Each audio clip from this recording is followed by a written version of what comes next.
This is the weekend edition of Fear and Greed, Australia's most popular business podcast. I'm Michael Thompson, and good morning, Sean Aylmer. Good morning, Michael. Sean, our weekend show is quite competitive. It's about the two of us each nominating what we think is the biggest story of the week, the most remarkable story, the sleeper story, so one that's maybe not getting the attention that we think it deserves, and the very, very subjective category, which is our favourite story. And because everything here is subjective, we are joined by an adjudicator to help us pick a winner, our Fear and Greed colleague, Adam Lang. Good morning, Adam. Good morning, Michael. Now, I'd like to jump in here. Adam is a fair sort of fella, and we've had 2 weeks back with the weekend edition, and I think you won the first one, 90 points to 88, and I won the second one, 90 points to 88. You know, he's fairly consistent, Adam. One thing I'm worried about though, Michael. Yes, Sean. Last week's score sheet. Did you see it? No, I didn't. Nor did I. We have every week we get the score sheet from Adam. All of a sudden, what happens? It goes missing. Look, I'm not questioning your credibility, Adam, but I'm saying that there are question marks circling your credibility. Okay.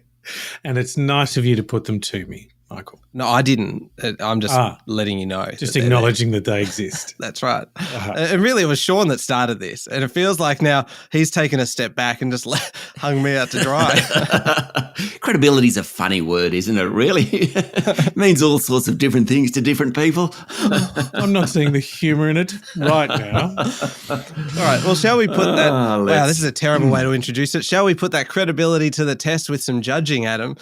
And yes, please. We'll get into the biggest story of the week. There's a few to choose from. And Sean, because I'm a pretty generous kind of guy, you can go first.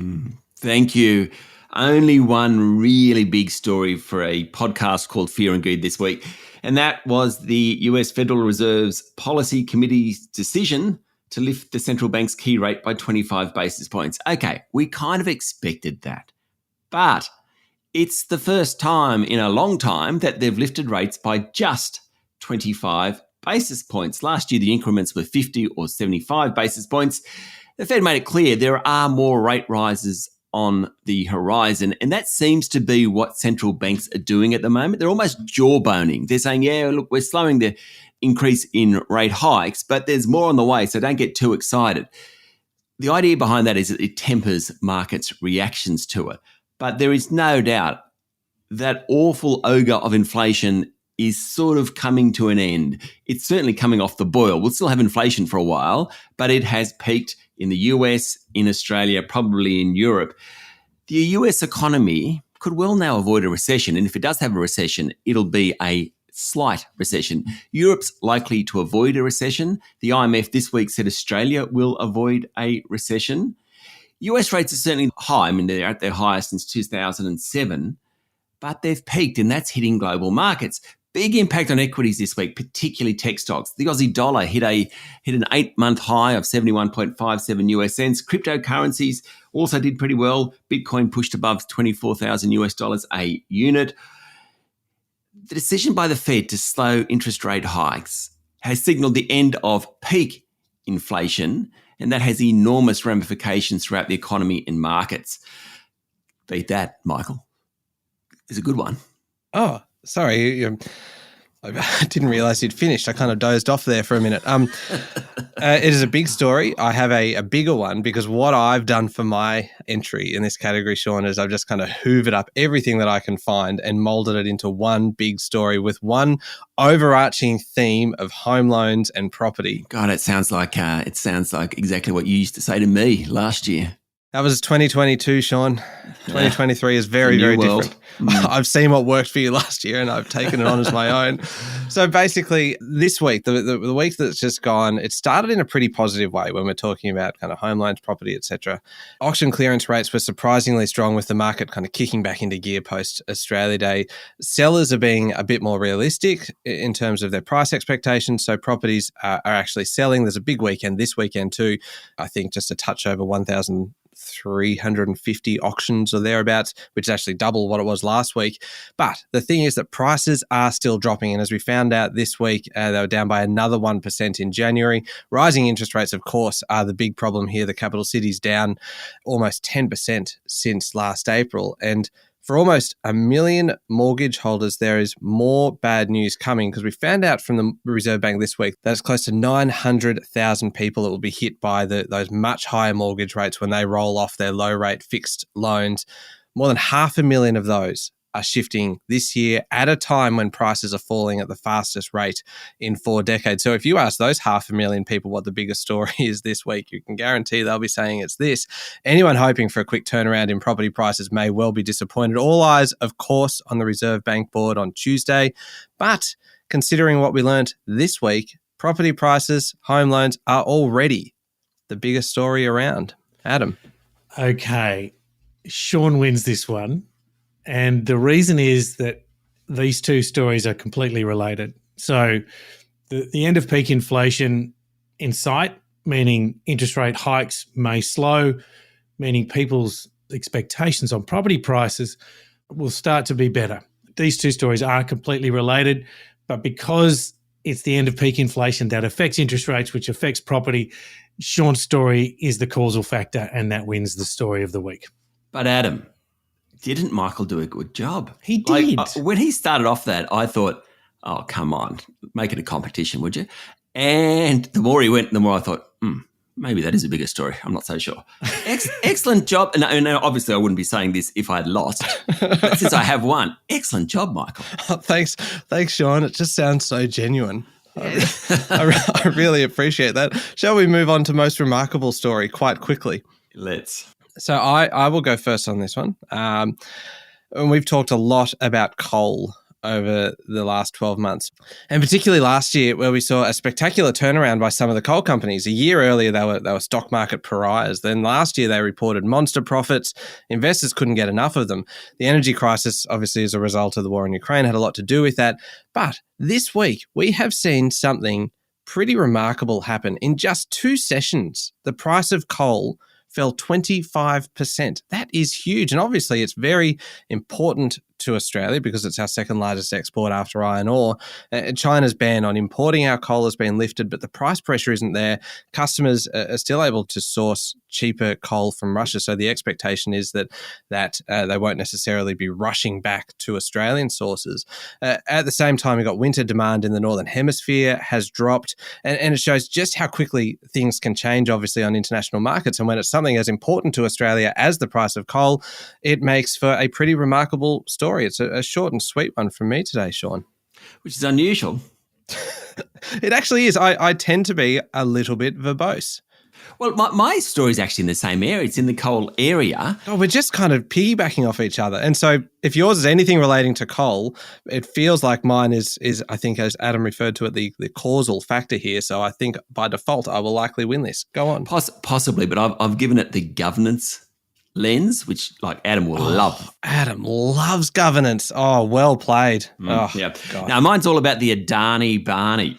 So this is the Indian resource giant Adani, which obviously has a big presence in Australia. It's got the Carmichael coal mine in Queensland.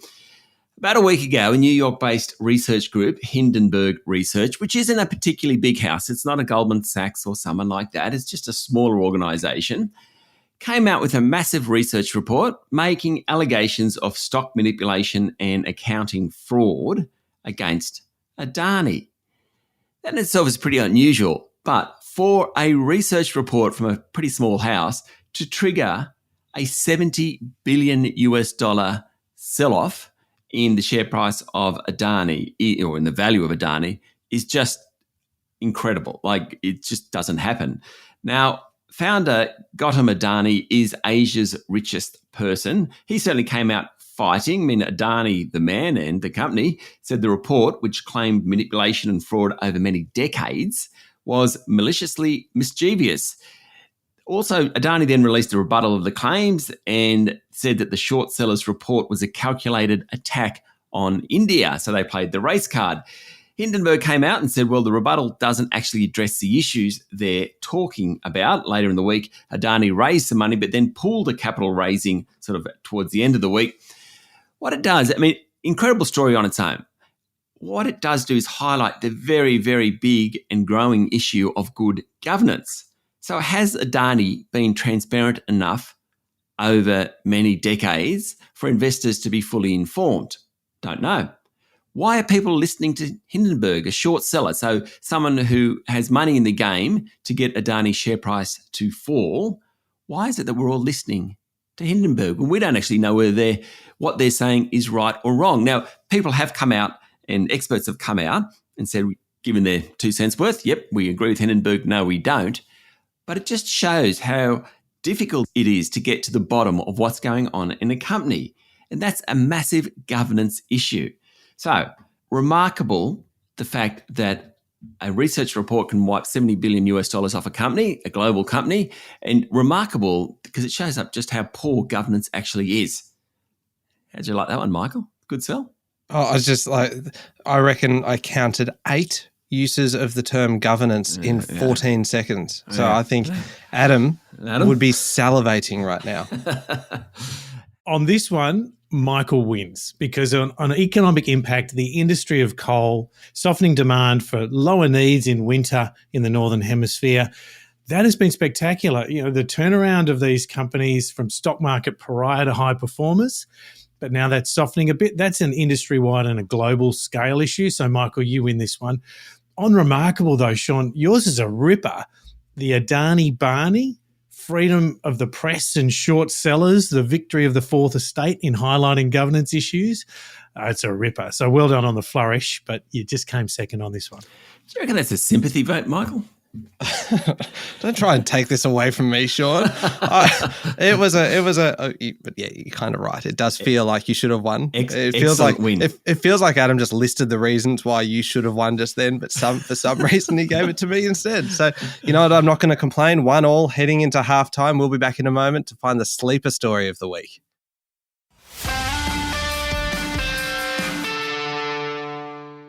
Okay, Sean, we're looking for the sleeper story of the week. So the criteria for this one, basically... well, who knows? Yeah, who knows? Well, yeah. Really? I mean, well, what we set out to do is pick a story that's maybe not getting the attention that we feel that it deserves, or that's going to be a bigger story kind of further down the track, so one to keep an eye on. And then Adam just kind of cruises in afterwards with his criteria and makes a decision. So let's see. Please give us your sleeper story. Okay, after being frozen out for 3 years, Australian companies and universities are back courting China. Of course, this is on the back of President Xi Jinping attempting to reboot the world's second largest economy, dropping the zero COVID tolerance policy. It emerged this week that Fortescue boss Andrew Forrest, the head of Rio Tinto Jakob Stausholm, Treasury Estates boss Tim Ford — Treasury Estates, of course, is the wine group — they got absolutely hammered or smashed or written off, whichever euphemism you'd like, when tariffs were imposed on wine imports. Anyway, Tim Ford's heading back to China. Heads of all the major universities, a group of 8 universities, so all the heads of those universities at some point will visit China by the middle of the year. Of course, China is a major market for fee-paying students for local universities. When you listen to business leaders who work with China, and I remember many years ago, Clive Palmer, of all people, talking about this, they talk about the need for diplomacy, the need for soft skills with China. It's about turning up, signalling your intent. Bully boy tactics don't tend to work. And that's what these companies and universities are suddenly doing again. Then we heard this week that Trade Minister Don Farrell will meet with his Chinese counterpart online next week. We also found out this week that we've got coal ships heading to China again to sell their goods. Beijing said students studying overseas, including in places like Australia, need to head back to campuses. China is back for Australian businesses, for Australian goods and services, for Australian universities. This week, we saw plenty of examples of that, and we just didn't hear a lot about it. And it will be influential for years. How's that for a sell, Michael? It's good. It's good. I love the fact that the world's second largest economy can be a sleeper story, but it's not my job to pick holes in your story. My entry... My entry is a sleeper story. Look, I sound so confident, don't I? But it's kind of a sleeper story in reverse, in that I don't think it's going to get more attention later.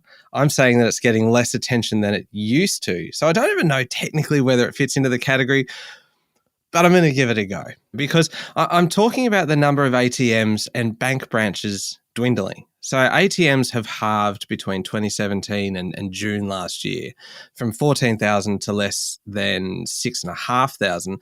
The number of machines actually peaked in 2015, more than 30,000, but since then it's been in a really steep decline, obviously not helped at all by the pandemic and the shift away from cash in just your everyday shops as well, some not even accepting cash anymore. Interestingly, the number of bank branches across the country in that same period, 2017 to mid-2022, went from 5,700 to 4,000. My local Commonwealth Bank was one of those that closed down during that time after being open for decades. Check out. No, this is not driven by self-interest, Sean. This is, I am, once again, speaking on behalf of the people. I'm a man of the people, and I'm advocating for everybody here. And the people thank you.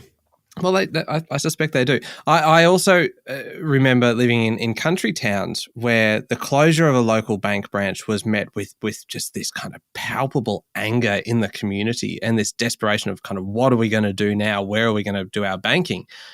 Now, it's just kind of accepted that we've gone from 5,700 to 4,000 branches in just the last kind of 5 years.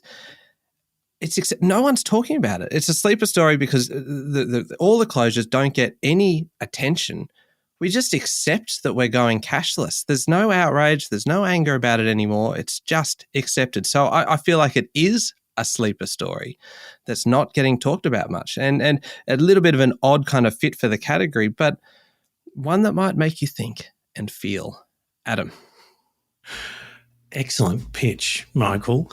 Sean's story on Australia is wooing China again wins Sleeper Story of the Week because it matters to so many industries in Australia and the quantum of that economic trade is so big. Michael, I think you might have missed something on the Sleeper Story. Oh. May I suggest something? Oh, please. Go right ahead. It's Sean speaking here. Go right ahead and tell me what Michael missed. So the diminishing of ATMs and physical cash is interesting, but I wonder if the real sleeper element is not just the push towards people's use of online currency, but towards a digital currency. And we know that the Reserve Bank has looked at it. We know that banks in Australia are looking at various, not cryptos, but digital currencies. And I think that may be a symbol of a longer-term push towards digital currency. Well, that's not what I was expecting, I've got to say. No, same here. I love this show. We go in some strange directions, don't we? You just don't know where we're going to end up. Look, I accept that point. I don't know. And really, the key for mine is the acceptance of it. The fact that there isn't the, you remember, and I acknowledge that I have lost this category, so I'm not arguing for extra points. But do you remember kind of the outrage and the outcry whenever any bank branches closed? There would almost be protests. It used to be, didn't it? Yeah. And now it happens, and it doesn't even rate a mention in the local paper. I remember in Orange, where I grew up, right, you'd get any thought of a bank branch closing, the four majors or even some of the state banks and stuff like that. There was just outrage. There were people on the street, literally people milling around the front of these banks saying, no, you can't do it.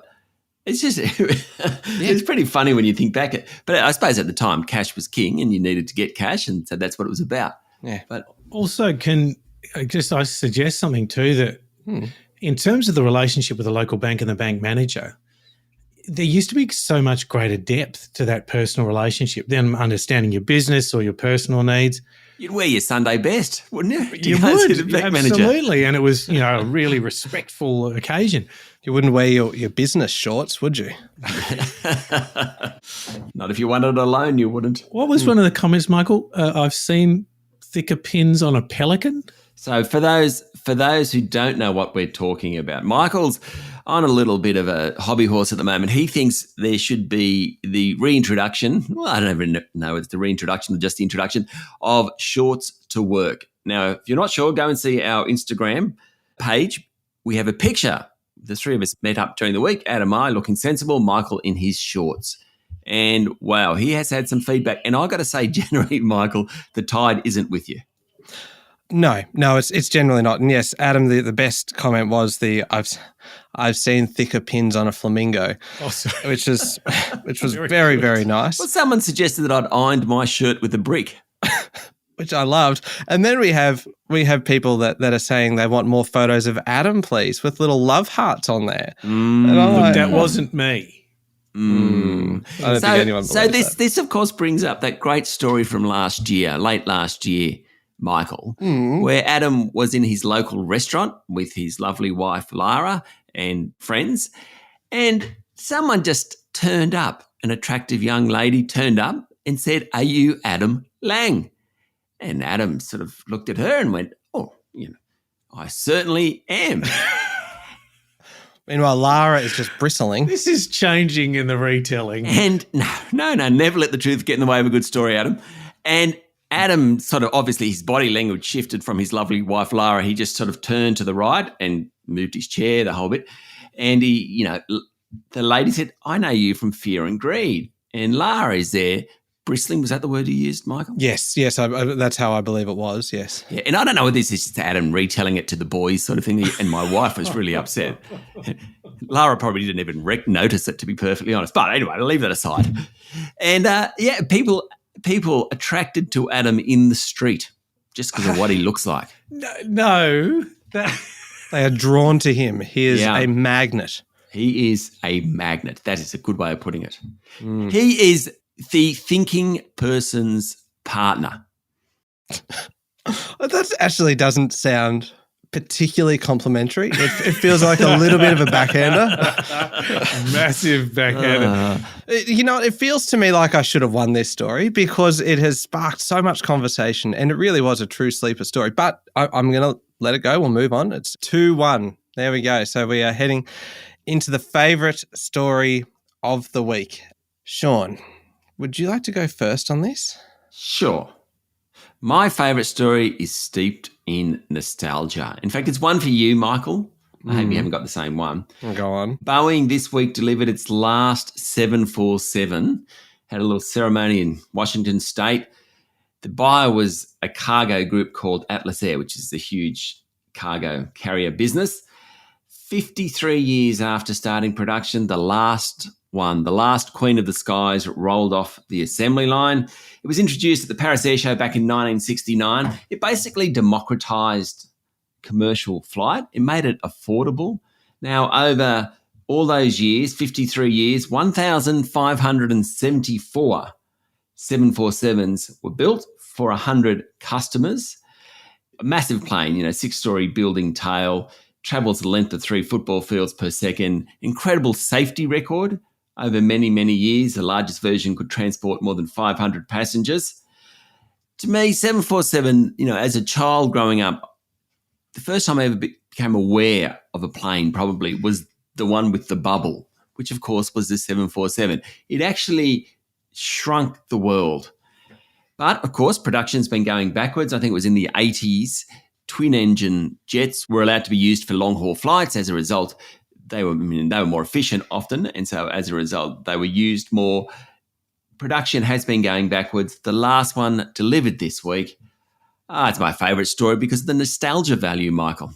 Oh, it's fantastic. And I give you bonus points, not that it's in my position to do so. I give you bonus points just for anything about airlines. So well done. That's a good one.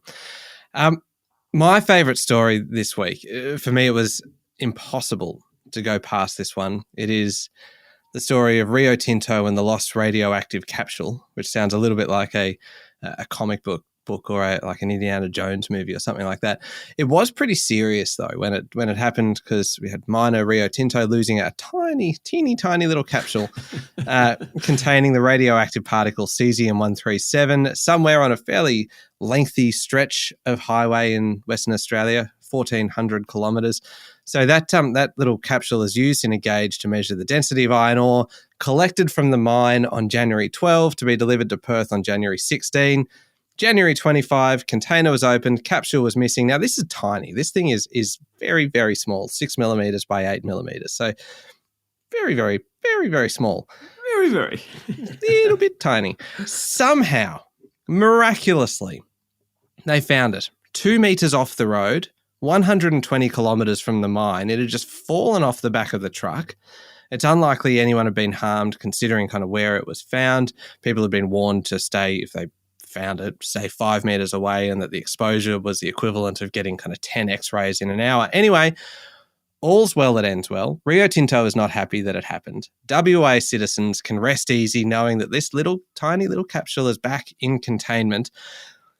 I said at the time that, and I'll recall my exact words, I said, this capsule is very small, but I reckon that they will find that in 36 to 48 hours tops. And then everything will be okay, and we will never mention this story again. Okay, so for those listeners who weren't listening during the week, a little story behind this. When we talked about this story on Monday morning, Michael made the comment, and Adam, you might have to help me out here on the exact wording, but something to the effect of, this is a needle in a haystack. There is not a chance in the world that they will find this capsule. So it was something, you agree with me there, Adam, on something to that effect? I think the word started with, I'm going to call it now. Yes. This will never be found.